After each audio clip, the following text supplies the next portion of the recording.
Blessing ടുഡേയിലേക്ക് എല്ലാവർക്കും സ്വാഗതം. ഈ ആഴ്ചയിലെ അവസാനത്തെ എപ്പിസോഡുമായിട്ടാണ് ഞാൻ നിങ്ങളുടെ മുന്നിൽ വന്നിട്ടുള്ളത്. ഞാനിങ്ങനെ കാണുകയാണ്, നിങ്ങളുടെ എല്ലാവരുടെയും എന്താ പറയുക, വചനം ഇങ്ങനെ കേട്ടുകൊണ്ടിരിക്കുകയാണല്ലോ. ഈ ഫിലിപ്പിയ ലേഖന പഠനം തുടങ്ങിയിട്ട് നമ്മൾ കുറച്ച് നാളായി. ഈ വചനം അതൊരു കണ്ണാടി പോലെയാണ്. ആ കണ്ണാടിയുടെ മുന്നിൽ നിൽക്കുമ്പോൾ നമ്മുടെ ശരിയായ രൂപം എങ്ങനെയാണ് എന്നുള്ളത് നമുക്ക് തിരിച്ചറിയും. ആ രൂപത്തിന് കുറച്ചും കൂടെ മികവുണ്ടാക്കാൻ, ഭംഗി കൂട്ടാൻ എങ്ങനെ ചെയ്യണം അല്ലേ? ചുമ്മാതെ കിടക്കുന്ന മുടിയാണെങ്കിൽ ആ മുടി എങ്ങോട്ട് ചീവി വെക്കണം. ഇട്ടിരിക്കുന്ന ഷോളാണെങ്കിൽ അല്ലെങ്കിൽ സാരി ആണെങ്കിൽ അതിൻ്റെ ഞൊറികളൊക്കെ എങ്ങനെ ഇരിക്കുന്നു എന്നുള്ളത് നമുക്കൊന്ന് നോക്കണം. ഡ്രസ്സൊക്കെ ശരിയായ വിധത്തിലാണോ?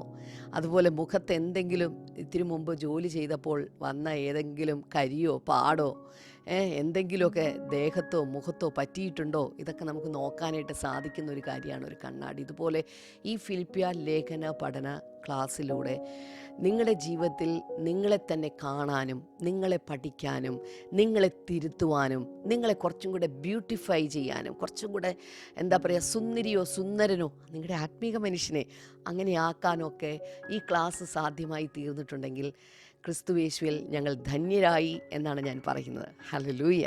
അതുകൊണ്ട് ഈ വചനം ഒരിക്കലും അവോയ്ഡ് ചെയ്യരുത്, ഒഴിവാക്കരുത്. രാവിലെ ബ്രേക്ക്ഫാസ്റ്റ്, ലഞ്ച്, ഡിന്നറൊക്കെ നമ്മൾ കഴിക്കത്തില്ലേ, ഇതുപോലെ തന്നെ പ്രധാനപ്പെട്ടതാണ് ഓരോ മോർണിംഗ് ഗ്ലോറി സന്ദേശവും. അത് വിട്ടുപോകരുത് എന്ന് ഞാൻ സ്നേഹപുരസ്സരം നിങ്ങളെല്ലാവരെയും ഓർപ്പിക്കുകയാണ്. ഹല്ലേലൂയ. തുടർന്ന് ഇന്നത്തെ സ്പോൺസേഴ്സിന് വേണ്ടി പ്രാർത്ഥിക്കാൻ പോകുകയാണ്. ഇന്നൊരു കീ സ്പോൺസർ പത്തനംതിട്ടയിൽ നിന്ന് ബ്രദർ വിൻസെൻ്റ് ആണ്. Thank you brother. ഇന്ന് ഭാര്യ ഷാലി വിൻസെൻറ്റിൻ്റെ ജന്മദിനമാണ്. Happy birthday Shali sister. കർത്താവ് ധാരാളമായിട്ട് അനുഗ്രഹിക്കട്ടെ.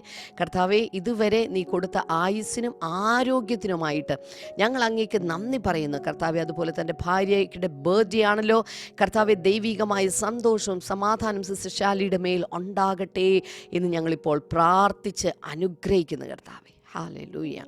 അങ്ങ് പ്രാർത്ഥന കേട്ടതിനായി നന്ദി പറയുന്നു യേശുവിൻ്റെ നാമത്തിൽ തന്നെ. ആമേൻ, ആമേൻ. ഇന്നത് സ്പോൺസർ ചെയ്തവരോടുള്ള പ്രത്യേകമായി നന്ദി അറിയിക്കുകയാണ്. നിങ്ങൾ ആരെങ്കിലുമൊക്കെ സ്പോൺസർ ചെയ്യാൻ ആഗ്രഹിക്കുന്നുണ്ടെങ്കിൽ സ്ക്രീനിൽ കാണുന്ന നമ്പറിലേക്ക് ദയവായി കോൺടാക്റ്റ് ചെയ്താലും അപ്പോൾ തന്നെ ഇന്ന് രാവിലെ 10 മണി മുതൽ ഉച്ചയ്ക്ക് 1 മണി വരെ, 1 മണി 2 മണി വരെ അതിശക്തമായിട്ടുള്ളൊരു മീറ്റിംഗ്, അതായത് ബ്ലെസ്സിങ് ഫെസ്റ്റിവൽ വർക്കലയിൽ നടക്കുകയാണ്. നിങ്ങൾ കടന്നു വരണം. കൂട്ടത്തിൽ 1-2 പേരെ കൂടെ പ്രയാസം അനുഭവിക്കുന്ന, യേശുവിനെ വേണ്ടതാണ് എന്ന് ചിന്തിക്കുന്ന അവരൊക്കെ കൂട്ടിക്കൊണ്ടുവരിക. ദൈവം വലിയ വിടുതലുകളും അനുഗ്രഹങ്ങളും വർക്കലയിൽ വെച്ച് ചെയ്യുന്നത് നിങ്ങളുടെ ഒരു സാക്ഷ്യമായി തീരാനായിട്ട് പോവുകയാണ്. അപ്പോൾ തന്നെ നാളെ ഞായറാഴ്ച നമ്മുടെ എല്ലാ ബ്ലെസ്സിങ് ടുഡേ സഭകളിലും പ്രത്യേകമായിട്ടുള്ള ആരാധനയുടെ 7:45 ഇംഗ്ലീഷിലും ഹിന്ദിയിലുള്ള ആരാധന കൊച്ചിയിൽ നടക്കുന്നുണ്ട്. അതുകൂടാതെ 10 o'clock മുതൽ 9:45 തന്നെ എല്ലായിടത്തും സ്റ്റാർട്ട് ചെയ്യുന്നുണ്ട്. പക്ഷേ 10 o'clock മുതൽ ഒഫീഷ്യലി എല്ലാ ബ്ലെസ്സിങ് ടുഡേ സഭകളിലും പ്രത്യേകമായിട്ടുള്ള ആരാധനയുണ്ട്. ഈ ആരാധനയിലേക്ക് ഞാൻ നിങ്ങളെ സ്വാഗതം ചെയ്യുകയാണ്. 10 മണി മുതൽ ലൈവ് ടെലികാസ്റ്റ് ആയിട്ട് നമ്മുടെ എല്ലാ മീഡിയ പ്ലാറ്റ്ഫോമിലും തത്സമയ സംപ്രേക്ഷണം ഉണ്ടായിരിക്കുന്നതുമാണ് എന്ന് പ്രത്യേകിച്ച് ഓർപ്പിക്കുകയാണ്. കർത്താവ് നിങ്ങളെ എല്ലാവരെയും ധാരാളമായി അനുഗ്രഹിക്കട്ടെ. തുടർന്ന് ഇന്നത്തെ ഫിലിപ്പിയ ലേഖന പഠനമാണ് നമ്മൾ ശ്രവിക്കാനായിട്ട് പോകുന്നത്. വേഗത്തിൽ ഇന്നത്തെ സന്ദേശത്തിലേക്ക് കടക്കാം.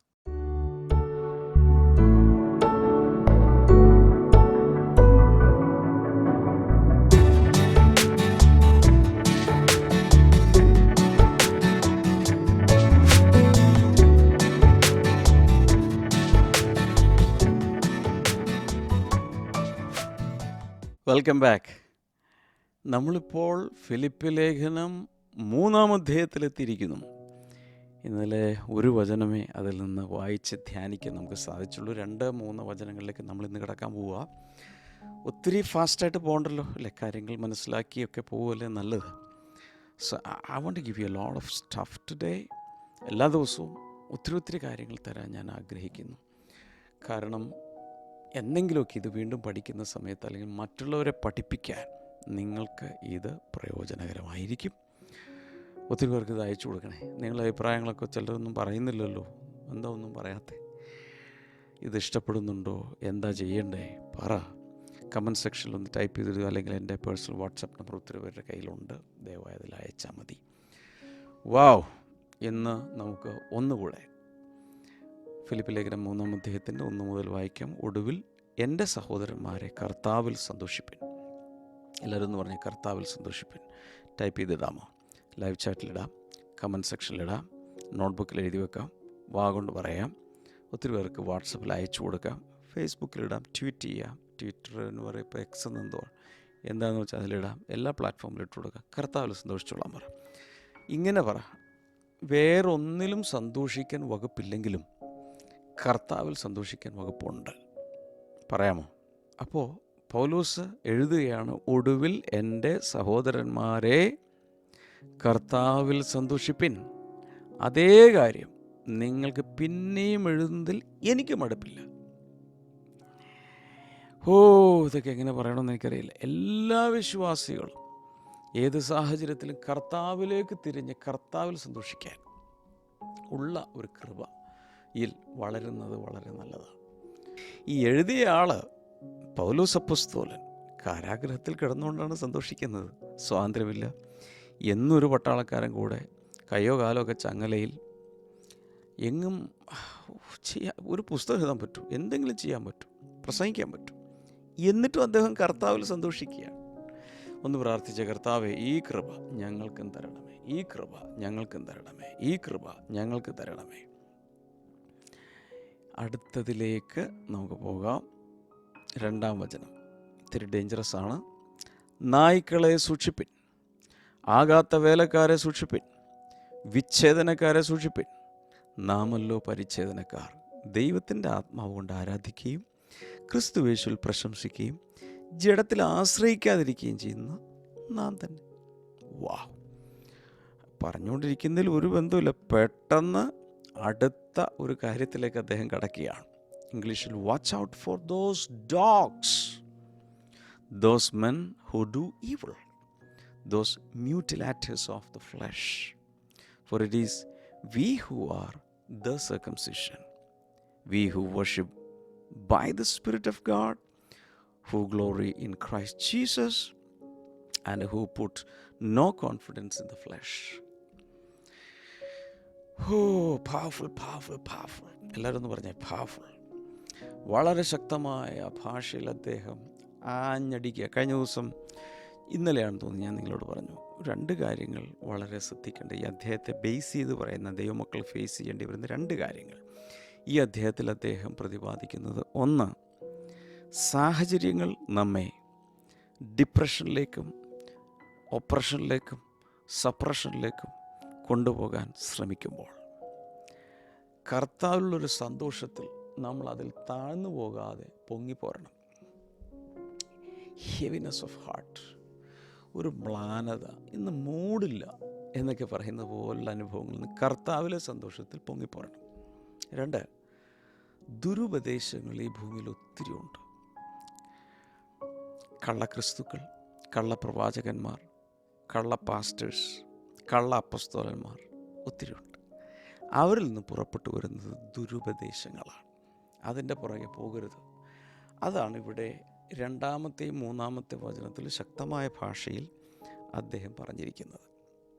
ഒരിക്കലും ഒരു ചെറുപ്പക്കാരന് നല്ല സൂപ്പർ 500 രൂപ നോട്ടുകൾ, 1,00,000 രൂപയുടെ 500 രൂപ നോട്ടുകൾ ഒരാൾക്ക് കിട്ടുകയാണ്, ഒരു ചെറുപ്പക്കാരന് കിട്ടുക. He was so excited. ഓടി, എങ്ങോട്ട്? ബാങ്കിലേക്ക് ഓടി. എന്നിട്ട് നേരെ അക്കൗണ്ടിൽ കൊണ്ടുപോയി തൻ്റെ അക്കൗണ്ട് നമ്പറും എല്ലാം ഫില്ല് ചെയ്ത് ഡെപ്പോസിറ്റ് ചെയ്യാൻ പറഞ്ഞു. പക്ഷേ ബാങ്കിലുള്ള ആളുകൾ ട്രെയിൻഡാണ്. എന്തിന്? നോട്ടുകൾ പരിശോധിക്കാൻ. കള്ളനോട്ട് എങ്ങനെ കണ്ടുപിടിക്കാം, നല്ല നോട്ട് എങ്ങനെ തിരഞ്ഞെടുക്കാം. അവർ നോക്കിയപ്പോൾ ഈ 1,00,000 രൂപയുടെ 500 രൂപ നോട്ടുകൾ മുഴുവൻ കള്ളനോട്ടാണ്, വ്യാജനാണ്, കൗണ്ടർ ഫിറ്റാണ് എന്നവർക്ക് മനസ്സിലായി.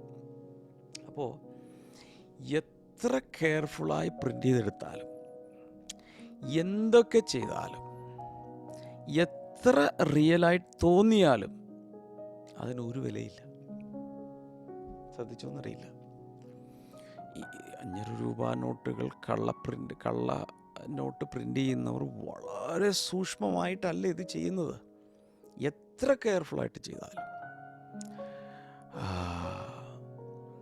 അതുപോലെ എന്തൊക്കെ രീതിയിൽ അതിനെ പാക്ക് ചെയ്താലും, എത്ര ഹൈഡ് ചെയ്തെന്ന് വെച്ചാലും, എത്ര പുറത്തെടുത്താലും, എത്ര യാഥാർത്ഥ്യമുള്ളതെന്ന് തോന്നിയാലും ഒരു വിലയും അതിനില്ല. 500 രൂപ ഇത് കള്ളനോട്ടുള്ള, അന്ന് പകുതി കാശ് തന്നാൽ മതി, 250 രൂപ തന്നാൽ മതി. അല്ലെങ്കിൽ 250 രൂപ അക്കൗണ്ടിൽ ക്രെഡിറ്റ് ആക്കിയാൽ മതി. ഒരു രൂപ പോലും കിട്ടില്ലല്ലോ, ഒരു രൂപ പോലും ക്രെഡിറ്റ് ആവില്ല. ഇതാണ് കള്ളനോട്ടുകളുടെ അനുഭവമെങ്കിൽ നമ്മൾ മനസ്സിലാക്കേണ്ടത്, Paul is warning against that religious credentials without Christ are counterfeit righteousness.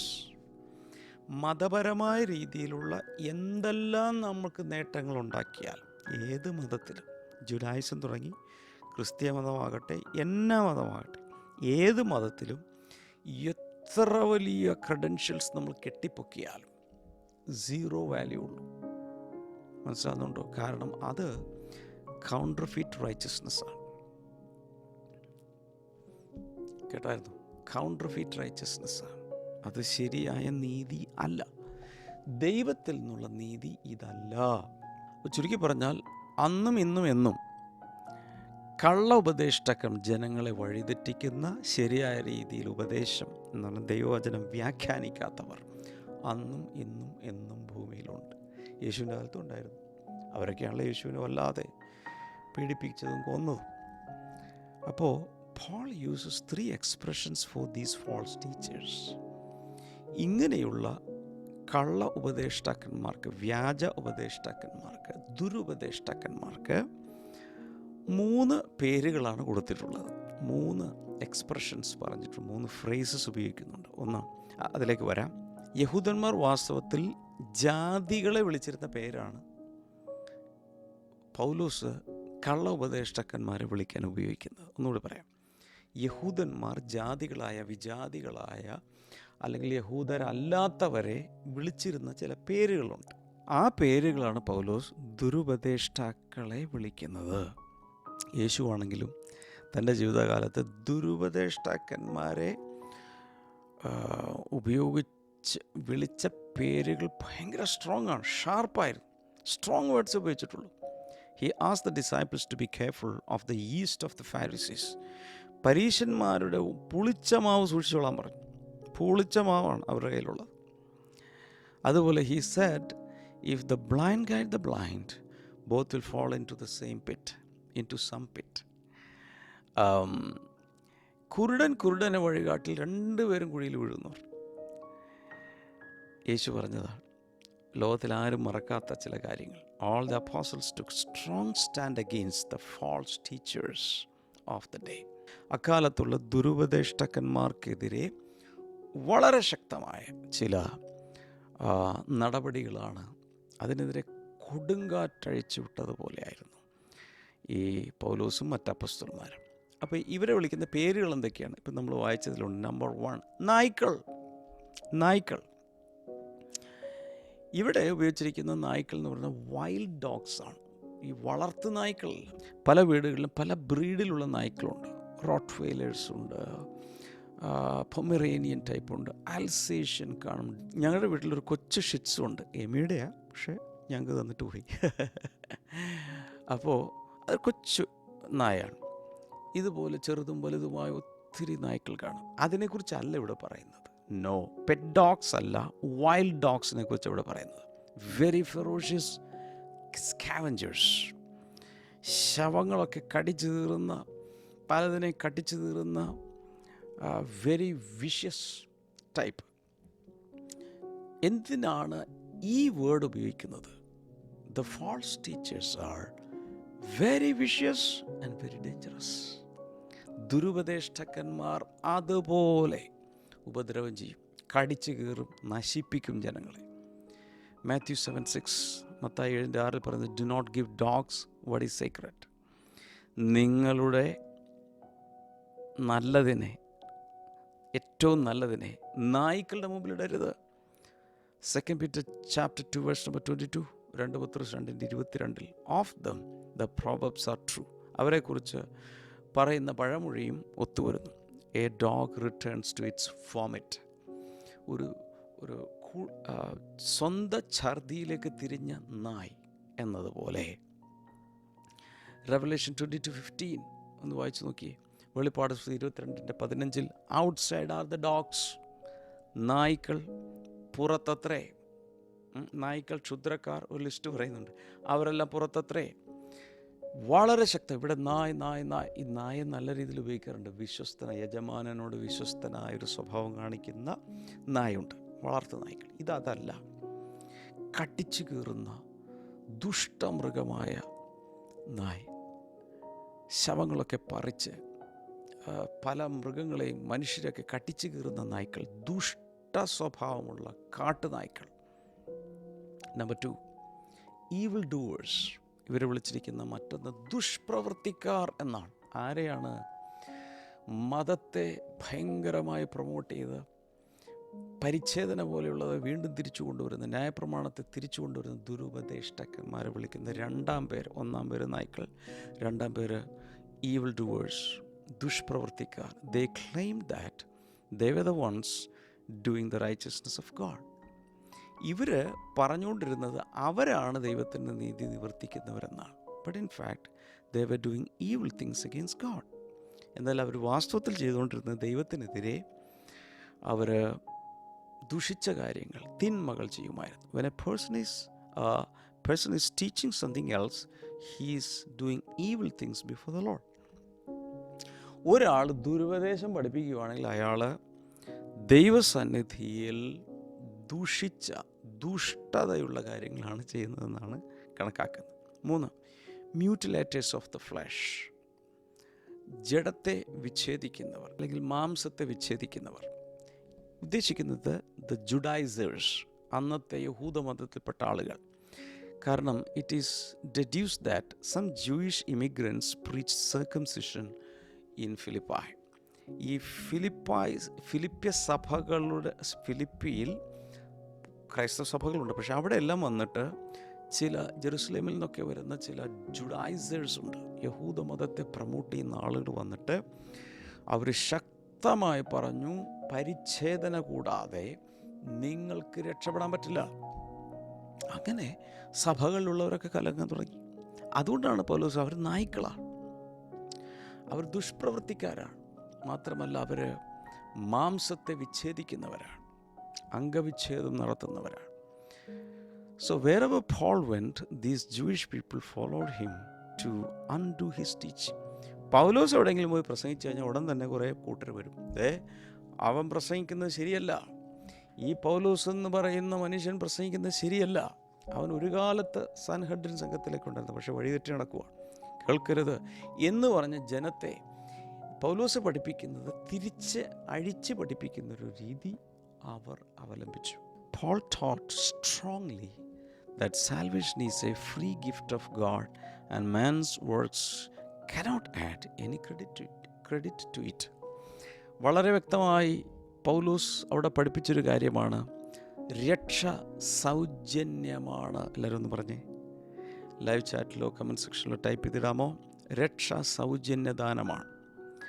മാത്രമല്ല മനുഷ്യൻ്റെ വർക്കുകൾ ഒരിക്കലും, മനുഷ്യൻ്റെ പ്രവൃത്തികൾ കൊണ്ട് ഒരിക്കലും ദൈവത്തിൻ്റെ രക്ഷയെ നേടാനും സാധ്യമല്ല. Okay, but they argued that circumcision was necessary for salvation. എന്നാൽ ഈ പരിച്ഛേദനക്കാർ എന്ന് വിളിക്കപ്പെടുന്ന വർഗത്തിൽപ്പെട്ട ആളുകൾ വന്നിട്ട് പറഞ്ഞു, നോ നോ നോ, പൗലോസ് പറയുന്നത് കള്ളമാണ്, പരിച്ഛേദന നടത്തിയില്ലെങ്കിൽ ഒരിക്കലും നിങ്ങൾക്ക് രക്ഷ കിട്ടുകയില്ലെന്ന് അവർ പഠിപ്പിക്കാൻ തുടങ്ങി, ശക്തമായി പഠിപ്പിക്കാൻ തുടങ്ങി. He compares the Jewish preachers to pagan worshippers who mutilated themselves and others.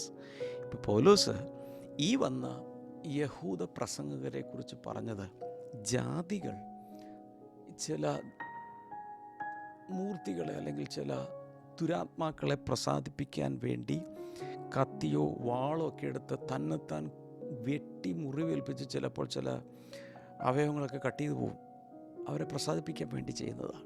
ഏലിയാവിൻ്റെ കാലത്ത് അത് ചെയ്യുന്നുണ്ട്. 850ഓളം ബാലിൻ്റെയും അശേരയുടെയും പ്രവാചകന്മാർ അവർ ഉറഞ്ഞു തുള്ളി, വെളിച്ചപ്പാട് പോലെ ഉറഞ്ഞു തുള്ളി സ്വന്തം ശരീരത്തൊക്കെ വെട്ടി ചോര വരുത്തി. അങ്ങനെയുള്ളവരായിട്ടാണ് ഈ ജാതികൾ തങ്ങളെ തന്നെ വെട്ടി മുറിവേൽപ്പിക്കുന്നത് പോലെ ചെയ്യുന്നവരാണ് ഈ പരിച്ഛേദനക്കാർ എന്ന് അദ്ദേഹം പഠിപ്പിക്കാൻ തുടങ്ങി. ഇതിന് കാരണം ഉൽപ്പത്തി പുസ്തകം 17-ാം അധ്യായം 9 മുതൽ 14 വരെ വായിക്കുമ്പോൾ അവിടെയാണ് ദ സ്റ്റോറി ഓഫ് സർക്കംസിഷൻ വരുന്നത്, തുടങ്ങുന്നത് അവിടെയാണ്. അത് അബ്രഹാമിനോടുള്ള ഒരു ഉടമ്പടിയിലാണ് ഈ പരിച്ഛേദന എന്ന നിയമം പ്രാബല്യത്തിൽ വരുന്നത്. തലമുറകളായിട്ട് അത് ചെയ്യണമെന്നും പറഞ്ഞു. ഈ ഉൽപ്പത്തി പുസ്തകം 17 9 മുതൽ 14 വരെയുള്ള ഭാഗം, ഞാൻ നേരത്തെ പറഞ്ഞ ആ ഭാഗം വായിച്ചാൽ നിങ്ങൾക്കത് മനസ്സിലാവും. ഇനി നമ്മൾ മനസ്സിലാക്കേണ്ട കാര്യം, പുതിയ നിയമത്തിൽ പഴയ നിയമത്തിൽ കാണിച്ച എല്ലാ ഇങ്ങനെയുള്ള കാര്യങ്ങളും find their fulfilment in Christ. ക്രിസ്തുവിലാണ് അതിൻ്റെ നിറവേറൽ. അത് വെറും നിഴലായിരുന്നു, ക്രിസ്തുവിൽ അത് പൊരുളായി മാറി. Circumcision was only a physical sign that a person was a follower or indicating a person was a follower of true God. സത്യദൈവത്തെ പിന്തുടരുന്ന, വിശ്വസിക്കുന്ന ഒരു വ്യക്തിയാണെന്ന് കാണിക്കാൻ വേണ്ടി ശരീരത്തിലുള്ളൊരു അടയാളം മാത്രമായിരുന്നു പരിച്ഛേദന. Circumcision was given only as an external sign of one's believing in the promises of God. ദൈവത്തിൻ്റെ വാഗ്ദത്തങ്ങളിൽ ഒരാൾ വിശ്വസിക്കുന്നതിൻ്റെ ബാഹ്യമായൊരു അടയാളം മാത്രമായിരുന്നു പരിച്ഛേദന. Even in the old testament it never brought righteousness. റോമാലേഖനം 4:9-10 വായിക്കുമ്പോൾ പഴയ നിയമകാലത്ത് പോലും ഈ പ്രവൃത്തിയാൽ നീതീകരണം വന്നില്ലെന്ന് എഴുതിയിട്ടുണ്ട്. But many distorted the truth and made it a substitute for righteousness. എന്നാൽ ഒത്തിരി പേര് നീതിക്ക് പകരമായി, എന്ന് വെച്ചാൽ പരിച്ഛേദന കഴിക്കുന്നവർക്ക് നീതി കിട്ടും, അങ്ങനെ രക്ഷ കിട്ടും എന്ന് വരെ പഠിപ്പിക്കാൻ തുടങ്ങി. The Jews hated all uncircumcised people. യഹൂദന്മാർ പരിച്ഛേദന കഴിയാത്ത എല്ലാവരെയും വെറുത്തിരുന്നു. അവരെ വിളിച്ചിരുന്നത് അഗ്രചർമ്മികൾ എന്നാണ്, heathen, pagan. Some made it substitute for baptism. ജലസ്നാനത്തിന് പകരമാണ് പരിച്ഛേദന എന്ന് ചിലർ തെറ്റിദ്ധരിക്കുന്നുണ്ട്. അങ്ങനെയും കുറേ ആളുകൾ. And when Jesus came, the physical circumcision became obsolete and spiritual circumcision came into existence. യേശു വന്നപ്പോൾ കാര്യം മാറി. ശരീരത്തിൽ ചെയ്തിരുന്ന പരിച്ഛേദന കർമ്മം ഇപ്പോൾ ഇനി ആത്മാവിലാണ് ചെയ്യേണ്ടത്. എല്ലാവരും ഒന്ന് പറഞ്ഞേ, ശരീരത്തിൽ ചെയ്തുകൊണ്ടിരുന്ന പരിച്ഛേദന കർമ്മം ഇപ്പോൾ എവിടെയാണ് ചെയ്യേണ്ടത്? ആത്മാവിലാണ്. അതുകൊണ്ടാണ് നമ്മൾ വചനത്തിൽ വായിച്ചത്, it is V who are the circumcision. യഥാർത്ഥ പരിച്ഛേദനക്കാർ നമ്മളല്ല. കാരണം ഇപ്പോഴാണ് പൊരുൾ തിരിഞ്ഞത്. എന്താണ് real circumcision? The real circumcision is spiritual circumcision. യഥാർത്ഥമായ പരിച്ഛേദന ആത്മീയമായ പരിച്ഛേദനയാണ്. It is an inner circumcision of the heart and not a body part. അത് ശരീരത്തിൻ്റെ ഒരു ഭാഗത്തല്ല ചെയ്യുന്നത്. പിന്നെ എന്താണ്? ഹൃദയത്തിൻ്റെ പരിച്ഛേദനയാണ്. എല്ലാവരും ഒന്ന് പറഞ്ഞേ, ഹൃദയ പരിച്ഛേദന പറ. They cut away their foreskin to worship God. ദൈവത്തെ ആരാധിക്കാൻ വേണ്ടി അവർ അഗ്രചർമ്മത്തെ മുറിച്ചെങ്കിൽ we cut away the flesh of the heart to worship God. ഹൃദയത്തിലെ മാംസത്തെയാണ് നമ്മൾ കട്ട് ചെയ്ത് കളയേണ്ടത്. അതിൻ്റെ അർത്ഥം എന്താണ്? വ്യക്തമായിട്ട് വചനത്തിലുണ്ട്. It shows the repentant heart. മാനസാന്തരത്തെയാണ് അത് കാണിക്കുന്നത്. മാനസാന്തരപ്പെട്ട ഹൃദയമാണ് പരിച്ഛേദന കഴിക്കപ്പെട്ട ശരീരം എന്ന് പറയുന്നത്. എല്ലാവരും പറഞ്ഞ മാനസാന്തരം. ചുരുക്കി പറഞ്ഞ മാനസാന്തരമാണ് വേണ്ടത്. പഴയ നിയമത്തിലെ പരിച്ഛേദന പുതിയ നിയമത്തിലെ മാനസാന്തരമാണ്. ഇനി എന്താണ് ഈ പരിച്ഛേദന എന്ന് മനസ്സിലാക്കാൻ കുറച്ച് വചനങ്ങൾ കൂടെ പെട്ടെന്ന് തരാം. കൊലോസ്യ ലേഖനം 2-ാം 11-12 വചനങ്ങൾ വായിക്കുമ്പോൾ, in him you were also circumcised with a circumcision. അവനിൽ നിങ്ങൾക്കും ഒരു പരിച്ഛേദന കിട്ടി. Not performed by human hands. കൈ കൊണ്ടുള്ള പരിച്ഛേദനയല്ല. പിന്നെന്താണ്? ആത്മാവ് കൊണ്ടുള്ള പരിച്ഛേദന. Your whole self ruled by the flesh was put off when you were circumcised by Christ. ക്രിസ്തുവിൽ നിന്ന് നിങ്ങളൊരു പരിച്ഛേദന ഏറ്റ സമയത്ത് നിങ്ങളുടെ മൊത്തം ജഡം വാണുകൊണ്ടിരുന്ന നിങ്ങളുടെ മൊത്തം ആ ജഡപ്രകൃതത്തെ കർത്താവ് പരിച്ഛേദനയിലൂടെ നീക്കി. ബാക്കി തുടർന്നുള്ള ഭാഗങ്ങൾ നിങ്ങൾക്ക് വായിക്കാൻ പറ്റും. റോമാലേഖനം 2-ാം അധ്യായം 28 മുതൽ 29 വരെ വായിക്കുമ്പോൾ, and circumcision is circumcision of the heart by the Spirit. പരിച്ഛേദന എന്ന് പറഞ്ഞാൽ അത് ഹൃദയത്തിൻ്റെ പരിച്ഛേദനയാണ്, ആത്മാവാണത് ചെയ്യുന്നത്. മറ്റേത് പുരോഹിതന്മാരോ മനുഷ്യരാണ് ചെയ്യുന്നത്. പക്ഷേ ഇത് ചെയ്യുന്നത് ദൈവാത്മാവാണ്. ഗലാത്യ ലേഖനം 5:6 For in Christ Jesus neither circumcision nor uncircumcision has any value. The only thing that counts is faith expressing itself through love. അവിടെ പറയുന്നത് ഈ ക്രിസ്തുയേശുവിലേക്ക് വരുമ്പോൾ പരിച്ഛേദന ഉണ്ടോ ഇല്ലേ എന്നുള്ളതൊരു വിഷയമല്ല. പകരം the only thing that counts is faith expressed itself through love.